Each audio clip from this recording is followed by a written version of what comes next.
This is Jablam Hockey with your hosts, Peter Wojcicki and Paul Swinbeck.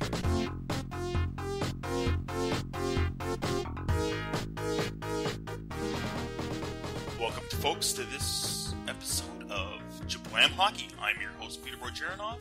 And I'm Paul Swinbeck. Hello, everybody. You can catch us on Twitter. I'm at Russian98. And I'm at Zwambag, Z-W-A-M-B-A-G, which is also my last name. So, first thing we're going to talk about is trade rumors. At the top of trade rumors is Travis Hamonic. The rumors are coming out now, but he had asked for the trade before the season even started. Yeah.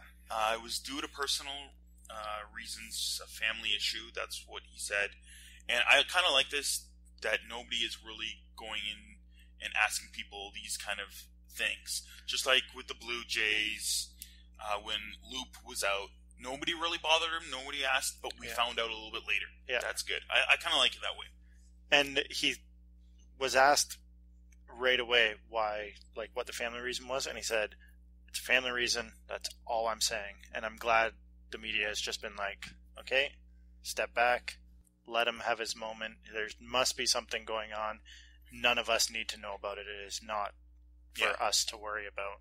It is a family issue. Yep, and he even asked about the team and everything, and he said, I've been treated like gold since they drafted me. Yeah.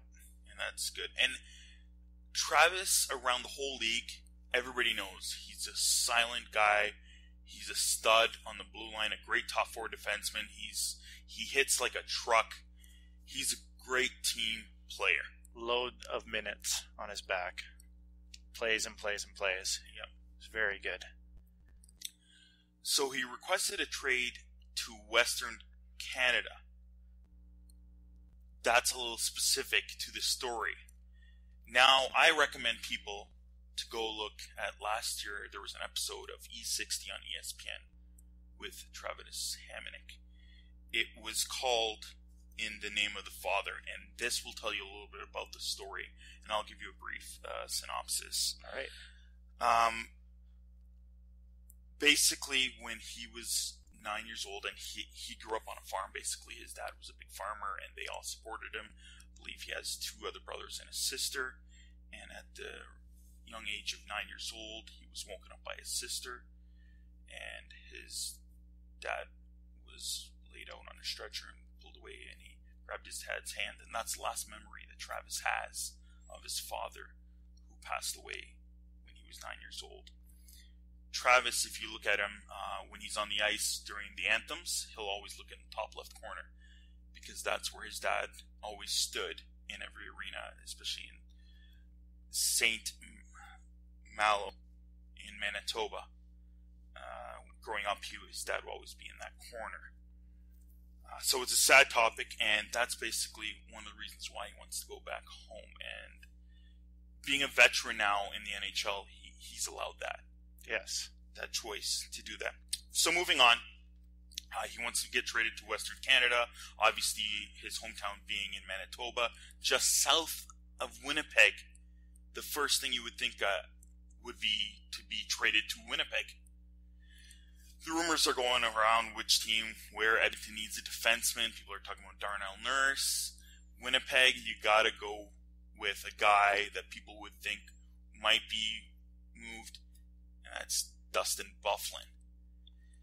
Kind of makes a little sense, but it doesn't, because Travis has a great salary cap hit right now. He's got 4 more years after this year at about 3.8. Byfuglien's already at about a $6 million cap, and his contract ends at the end of the year.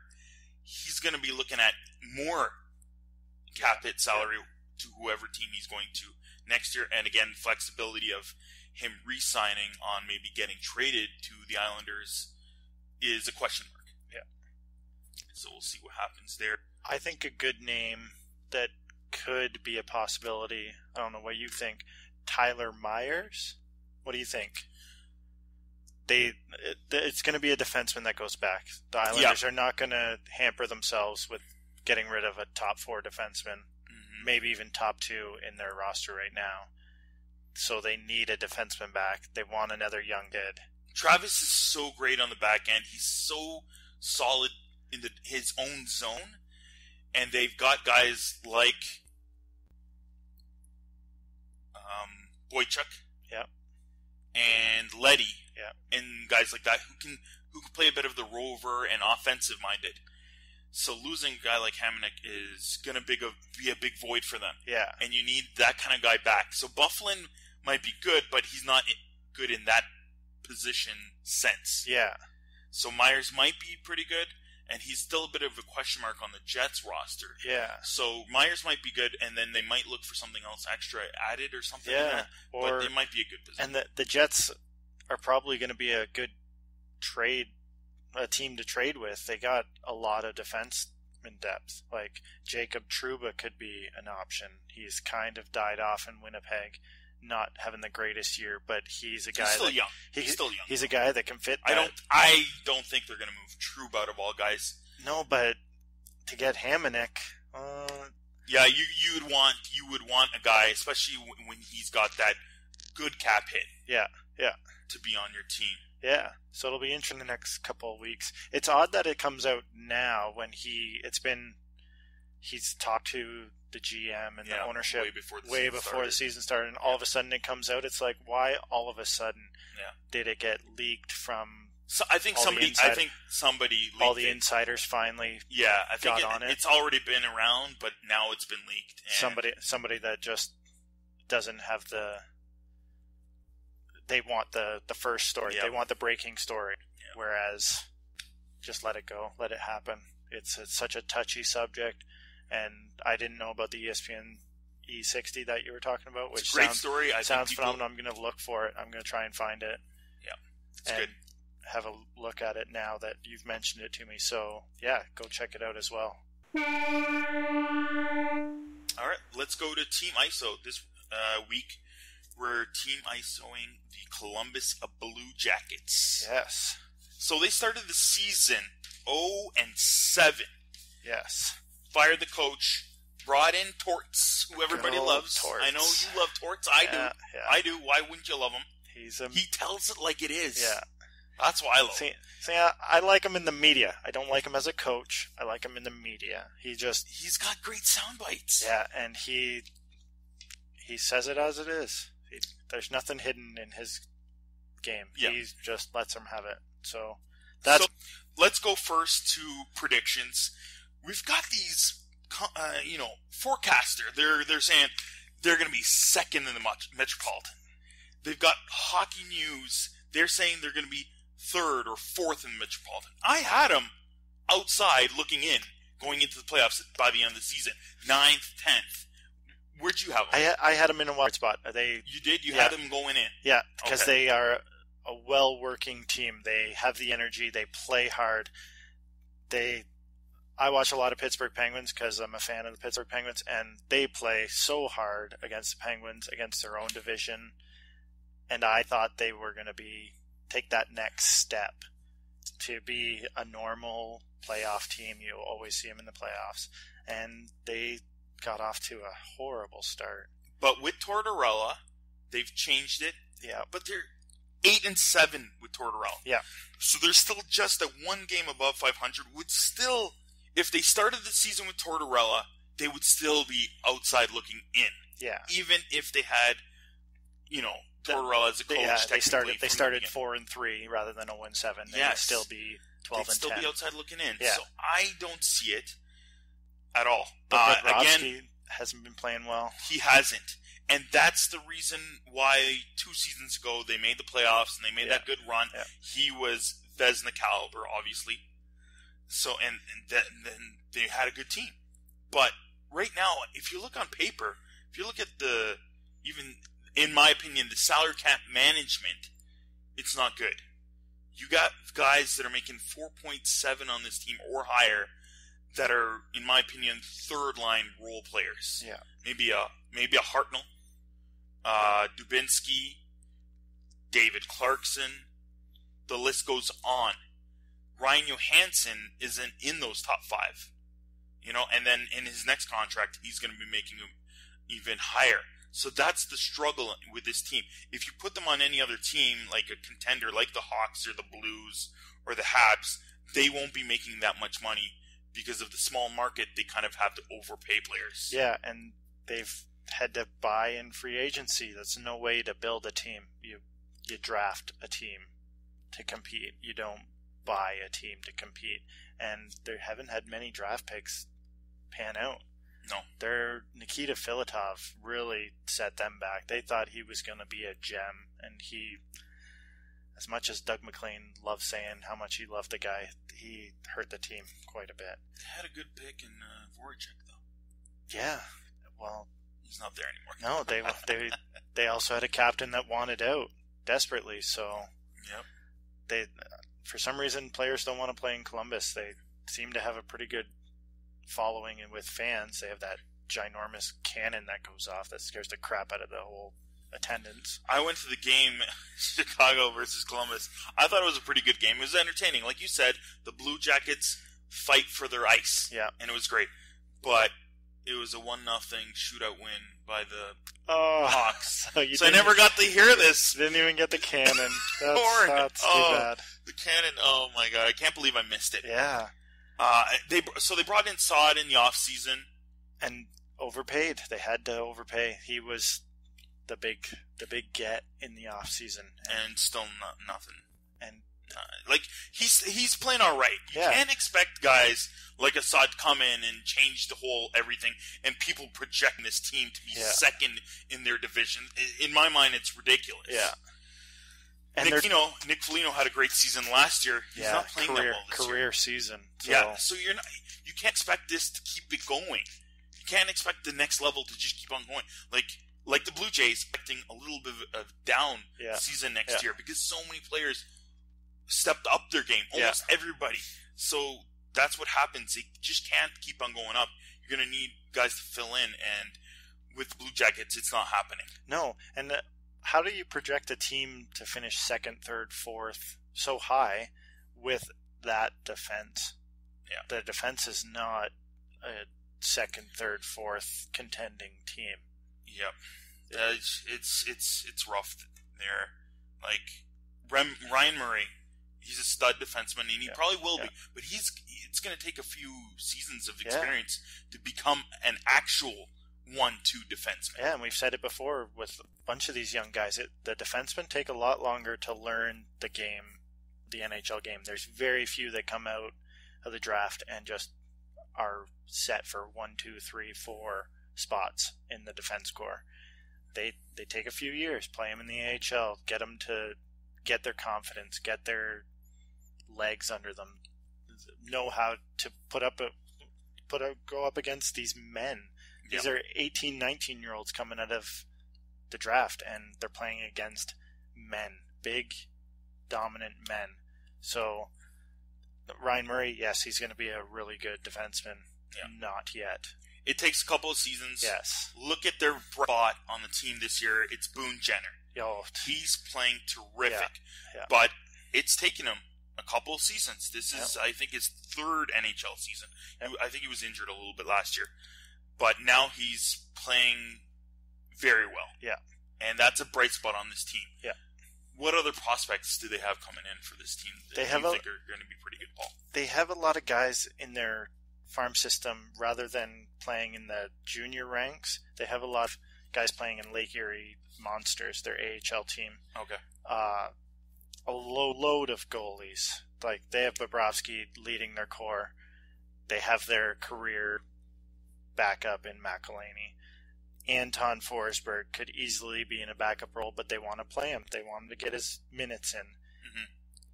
He's having a pretty good season. 6 wins, 2 losses in 9 games played.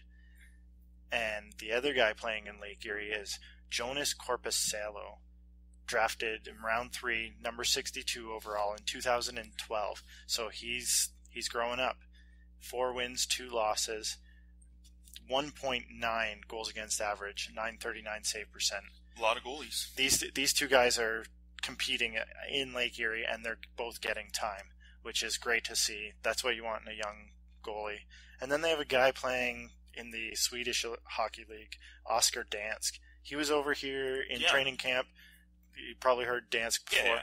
He is now playing with Rogel BK for the Swedish Hockey League. He was a round 2 pick, 2012. They seem to go goalie heavy, 2011, 2012.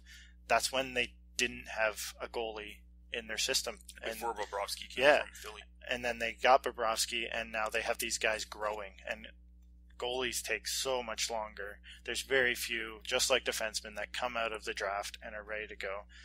Oscar Dansk, 17 games played, 6 wins, 7 losses.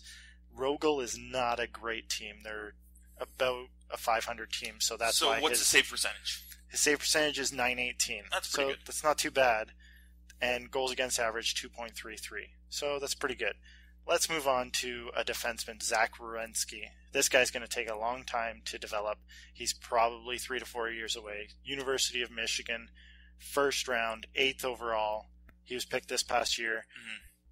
No one even, Werenski, you probably didn't even know he was drafted that high because he kind of fell off with the McDavid Eichel hype. Yeah.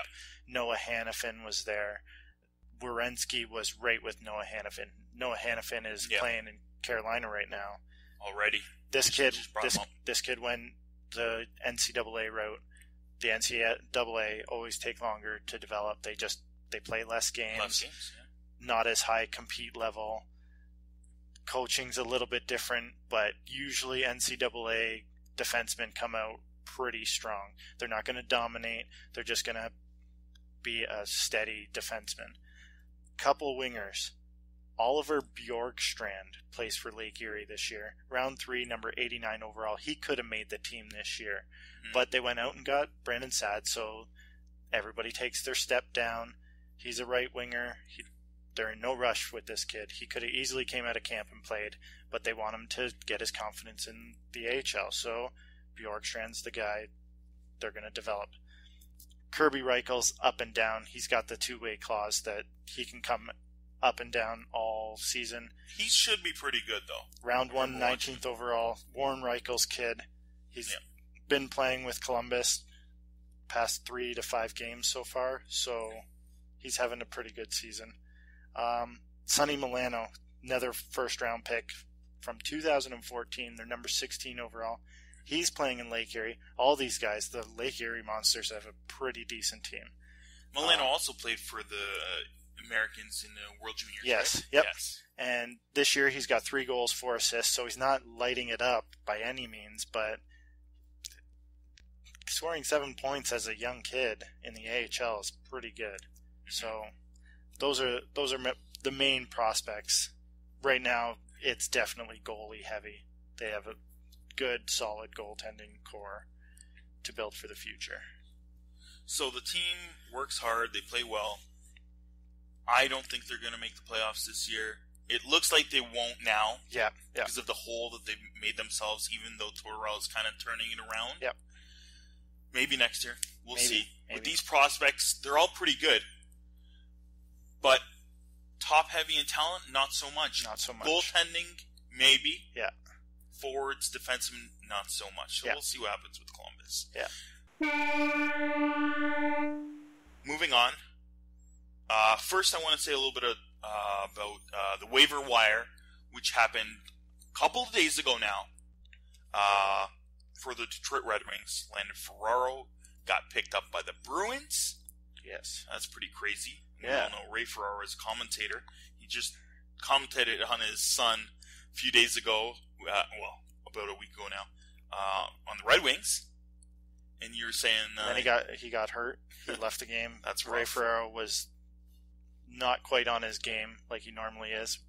So it's expected with this kid getting hurt. That's rough. Not sure. As a father, seeing that on your ice, Yeah. and you're trying to work and do your job. And he was just talking about watching his son from ice level, how awesome it was. Every parent should feel this feeling. And then Ferraro goes to the dressing room hurt. Well, he's okay. He's which okay. is great. Yeah. And then he gets picked up by the Bruins. And then the next day, he's playing for the Bruins a couple of days ago. And, of course, Ray Ferraro's, doing the game as well. Yeah. So, crazy how the emotions go on. And he's going to fit on that third, fourth line of the Bruins. Chip in a goal here and there. Or play a hard game. he's still early in his career. Yeah. So he might move up a line or two by the midpoint of his career. Yeah. Also picked up on the waivers from the Toronto Maple Leafs, Petty Granberg, and he goes to the Preds. Yes. Just stocking up their defensemen. Yeah, they got so many good defensemen too. It's kind of odd that they take him. Yeah, let him develop. He's clearly, the Leafs weren't happy with him. They had him, picked him up 2 years ago. Something went wrong there. I don't know. I still think he has potential though. Yeah, he's one of those guys that I think of that could be out of nowhere, like a Anton Stralman. Yeah. I thought he played pretty well. I thought Granberg, he's a bit of a, just a relaxed, smooth, Swedish-Finnish defenseman that you see. Yep. So, I guess the Preds might do something well. The Preds no defenseman, that's for sure. Yeah. We got a new segment. I call it Family Feud Jablam Hockey Edition. All right. So, it's kind of like the Family Feud. We got the same rules. Me and Paul, of course, because it's only us two, we made our own topics and answers. Yeah. So I'm going to have 2 questions. You're going to have 2 questions. We'll go back and forth. Yep. You're going to go first. I'm going to go second. All right. You're going to give me, we asked, 100, blah, blah, blah. Yep. And then you're going to have a couple of answers, and I'm going to try to guess them. And again, if we get 3 incorrect, you lose. Yeah. All right. Let's get to it. First question for me. I didn't get time to survey 100 people, so instead, in front of me, I have a list of players who are scoring at a rate of 1 point per game, which is 25 players in total. Mm-hmm. Can you name the top 5 players on this list I have in my hand? It's current. It's current. All right. Well, going to go with the obvious ones. Patrick Kane. Number 2. He is number 2, so I got one. Got one. The other top guys, we already talked about it. It's got to be Jamie Benn and Number Tyler 4. Seguin. And number 3. Boom so and boom. 2, 3, 4. You need 1 and 5. I need 1 and 5. This is going to be a little tricky now.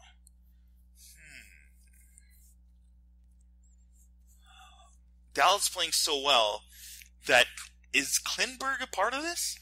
No, Klingberg is number 10. I got one wrong. 1X. Oh, man, he is playing well, though. Yep. Another player playing well. Points per game above 1 per game. This is tough. I'm going to put you on a time limit, Peter. We should. There should be a timer on this. Yeah. Need 1 and 5. 1 and 5. 1 and 5. I'm lost now. The top teams. I'm not giving you any hints. You're on your own.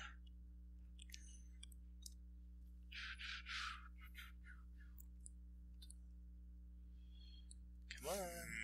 All right, we need an answer. I don't know. In the West. In the West is a hint. Yep. I said I wasn't giving you hints, but you're leaving it dry right now. So. Yep. I'm going to go in the West. It's not Pavelski. No. Okay, well. Not even on the list. I think. Top 25. All right. X. That was my X. I got a third guess. You said West. I'm going to go with Taylor Hall. He's number 5. Yes, I got Taylor Hall. All right, number 1. I just need your number one guy. He's supposed to be the easiest one to get. Oh, man. Maybe not in this list. Sucker. Oh, man. Time's a ticking. And it's still West then? Yep. Okay. Time's a ticking. West. Time's a ticking. This is tough. 5, 4, 3, 2, 1. Domi. No. Ah. Not even on the list. Leon Draisaitl. Okay. Well, how many games has he played? He has played 10 games. Okay, that's why. Well, he's points per game player. That's right. Points per game. You got me there, Paul. I you got me on that one. All right. Yep. The German assassin, as I like to call him, is number 1 in points per game. Yes. Good for him. Yep. Hopefully he keeps that way for the Oilers. All right. You're up. All right. Of course, same thing. I made my list. Okay. And you're going to guess from what I've chosen. What's the dirtiest move on ice? Top 5. people believe. Okay. Dirtiest moves on the ice. Sucker punch. Sucker punch. Ding, ding, ding. Number 3. Slew foot. Slew foot is number 1. Yeah, it's such a dirty move. Running the goalie. Ooh, I don't have that one because the NHL used to like that. Yeah, well, Shane Doan is good at it. Let's just say. That's 1X. Fighting with a visor against somebody that doesn't have a visor. I like the uniqueness of that, but no. Man. Okay. Dirtiest This might moves. be tricky to get. The butt end. The butt end is good. I'll accept it because number 2 was with a stick in an odd position. I put spear and butt end. Yeah, they're kind of the same, just using opposite ends of the stick. That's right. Okay, Number so 2. I have 3 and 5 to get. Is that You have 4 and 5. So 4 you and got the 5 top to get? 3. All right. This is more of a preference thing. You might have got some that people would have said these are my top 5. Okay. I'm gonna say shooting the puck at a guy, like what Eric Stahl did to Phaneuf way back when last year. So firing a puck at a guy. That's a good one, but Okay. no. Is that 3 X's? That is 3 X's. Oh man. All right. What are the other 2? Number 5, spit in the face. Oh, good. Yep. And number 4, a dirty hit from behind. Yeah. Okay. Yeah. Good. I should have thought of that one. The other one that I was thinking was biting the finger. You know how they face wash? Scott Hartnell is known for it. So, maybe a guy in Vancouver too, Alex Burrows. Yeah. They like to bite fingers. Okay. My second question. Let's keep this rolling. All right. I have in front of me a list of teams ranked from most goals for to least goals for. So this is a team stat. Okay. Goals scored? Goals scored for the entire however many games they played. Goal differential. Nope, just goals for. Okay. Total goals for. Who's got the most goals scored? Can you name the top 3 teams? I'm only making you pick 3. Top goals scored. Top goals scored as a team. I'm gonna go with Washington. No, they are number 6 at 60 goals for. So you got to get higher. This is gonna be a little tricky because there might be a team like Montreal. That is correct. Number 1, 78. I kind of noticed this just because they're playing very well, and I've looked at it recently. Yep. Very odd. You would not see that out of a team like Montreal. No. Defensive-minded people automatically think Subban, Price, and stuff like this. Yep. But they're playing well as a team offensively, both on the back end and as forwards. Yep. Another guess, I would have to go with Dallas. Yep. That was an easy one. They're number 2. Too many guys at the top in scoring for them not to be up and there. Number 3. So just looking for the third one. Chicago? No, they are down at number 10. 10. There's 2 X's. Top team scoring. This is tricky. I'm going to go with the New York Rangers. No, they are number 4. And that's 3 X's, right? That is 3 X's. The Vancouver Canucks. The Canucks? Yeah. So who's putting up all these points on the Canucks? Sedin twins. Daniels. They're both playing pretty well this year and a little under the radar. Yeah. Who I can't really name anybody else that's really put up big time numbers, but all right. Even the Rangers, being at 4th, is a little bit of a shocking because Nash isn't way up there. No, I don't think he's going to hit his 40 goal mark. Zuccarello's underrated. He's leading the team, and he's led the team before, and nobody really noticed. He's doing it again. Yep, and that's why if you listen to our bonus episode, go to our bonus episode. You'll hear Peter picks quite a rare one there. So he deserves to be at the All-Star game. Yeah, if you got the time, go check it out. We're not going to make you listen to it. But all right, the last one that we have for the Family Feud Jablam edition. Hockey players were asked, as I believe, what's the biggest superstition there is amongst hockey players? I've got the top 5, I believe, on here. Oh, man. Amongst hockey players, what are the biggest superstitions? Where they come out onto the ice in line. It's a pretty big one. I will go with you on this. Okay. Ding, ding, ding. You got the number third one. Okay. It's last on, last off. Yeah. The last guy that gets on the ice, he's always the last to get off the ice as well. Hockey players all do this. Yeah. And it's funny because, just getting off topic a little bit, Crosby fought for it when Malkin came to town, and Malkin said, no, I'm last. Yeah. Crosby goes, no, I'm last. And they had a big fight over it, and Crosby, being the guy he was like, fine, I'll be second last, but I'm last off the ice. Mm-hmm. So he's second last onto the ice for the warm-ups and intros and all that, and he's last off the ice. He waits for absolutely everybody to get off the ice. Hockey players are crazy. So weird. All right. All right, that's third one. What else? Which skate they put on first? The left skate, then right skate? Boom! That is number 2. Left to right or right to left? It's funny because I do it. When I dress, everything on my left gets put on first. Left shin pad, then right shin pad. Left skate, then right skate. Left glove, then right glove. Do you know why players do this? No. It's because you remember to put so many things on that you have to put on. You're taught this as a child. Yeah, that's a good... The order. Yeah. Left, right, left, right, or right, left. Whichever way your parent taught you. Yeah. Or your coach when you're a little kid. Left, right. It's become a superstition, though, as you get older and players do it. You know, they have to keep that superstition. Left, right, left, right, left glove, left sock, left skate, on first, then the right. That's right. That's number 2. What else? Their stick. You can't touch their stick, or they tape their stick a certain way. No one can touch their stick after it's taped. It's not a part of my top 5, but that is one of them. That is correct, but it's not a part of the top 5. Penguins, Crosby has a huge one.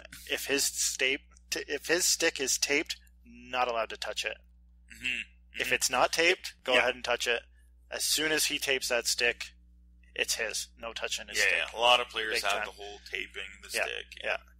Okay, that's 2 X's. Yep, 1 X to go. These are, like, some of them a bit of a team thing, but it's up there. Superstitions in the hockey world. I'm going to say, just because I saw it the other day and it really drove me nuts, was that this smelling salts. Yeah. A lot of players do it, and it looks like they're in pain when they do it. And it's like, why do you do it? You got to wake them up. Maybe I should start doing that before every podcast. Yeah, we're going to get you smelling salts before the next podcast. It's not a part of the top 5. Dang. You got the 2 and 3. All right. From 5. The number 5 one is trophy touching. Oh, yeah. Touching. When you win the conference championship, you're going to the finals. Most teams don't like to touch the Clarence Campbell or the Prince of Wales trophy. And it goes along with the Stanley Cup. If you don't win it, you can't touch it. Yeah, that's pretty much with everybody. I haven't touched it because I wish one day I was a part of one of the organizations. Yep. And then maybe I'll get to touch it. So I haven't touched it. Same as yourself. Or you'll have a family member that wins it or something. And and that's when you get to touch it. Yep. I'm not going to touch it. That's how we're raised people. I had a buddy that was at a party for it. He knew one of the small town boys that played, and he picked it up, and he's got a picture of it over his head, and I'm like, no. You're a fool. You're never going to win. You're a fool. I don't care how old. I could be 65 years old, and I still got a chance to win it. That's just the way it is. Yep. That's the way. All right, number 4, the playoff beard. Yeah. That's got to be one of them, too. They all grow them. They're growing them for the playoffs. They leave it on until either they win or they're kicked out. Yeah. And the number 1, the Lucky Looney. Oh, yes. Putting the Looney in the ice. Yeah. Gretzky did it for Team Canada. Yeah. Teams are doing it since. That's number 1 of nice. Superstitions. Good list, yeah. All right. Well, that's it for this episode. And we'll see you guys next week. I'm your host, Peter Berchernoff. And I'm Paul Zwanbeck. See you guys. Bye.